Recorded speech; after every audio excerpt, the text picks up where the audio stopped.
Hello everyone, welcome to Nursing Acharya. It's me Atirya Raj, the Academic Head of Nursing Acharya.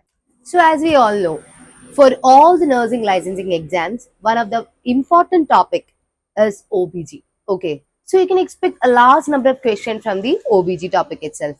So among that, a frequent question which is repeatedly asking for the exam is postpartum hemorrhage. So today we are going to discuss about the postpartum hemorrhage. So, what is postpartum hemorrhage? The excessive bleeding that is seen after the delivery, that we are calling it as postpartum hemorrhage. Mainly, we can divide it into that is early postpartum hemorrhage and the late postpartum hemorrhage. If the postpartum hemorrhage occurs within 24 hours after the delivery, that we are calling it as early postpartum hemorrhage. And if it occurs after 24 hours of delivery, that we are calling it as what? Late postpartum hemorrhage. Okay, so how we know that the client is having postpartum hemorrhage or not, whether it is excessive bleeding or not? That is, we can measure the amount of the blood. Okay, so how? In case of vaginal delivery, if there is 500 ml of the blood loss or more than that, we can expect or consider it as what? Postpartum hemorrhage. And after the cesarean section, if there is about 1000 ml or more than that of bleeding, that we are expected as what? Postpartum hemorrhage. So what are the main reason for this postpartum hemorrhage to occur? We can consider it as 4 T's.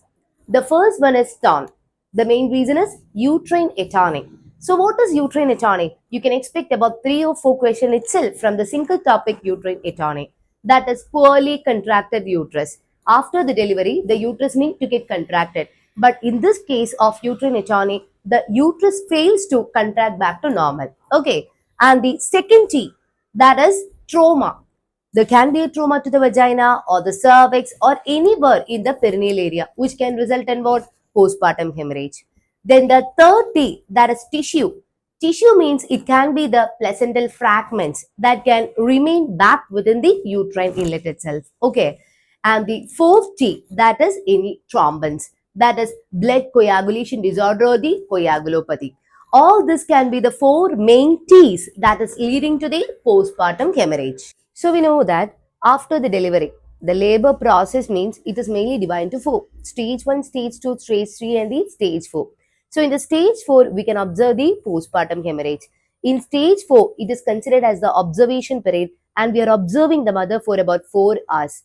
In the first 1 hour, we want to do the check vital signs of the client as well as we want to check whether the mother is having the postpartum hemorrhage, and it need to be carried out in every 15 minutes in the first 1 hour. In the second 1 hour, we need to check the or monitor the mother in every 30 minutes. And in the last 2 hours, we want to monitor the mother in an hourly manner. Okay. So during this time, while we are checking the vitals and all, if we are expected to see that there is a change in the vitals, like if the mother is having tachycardia as well as the hypotension, that indicates what?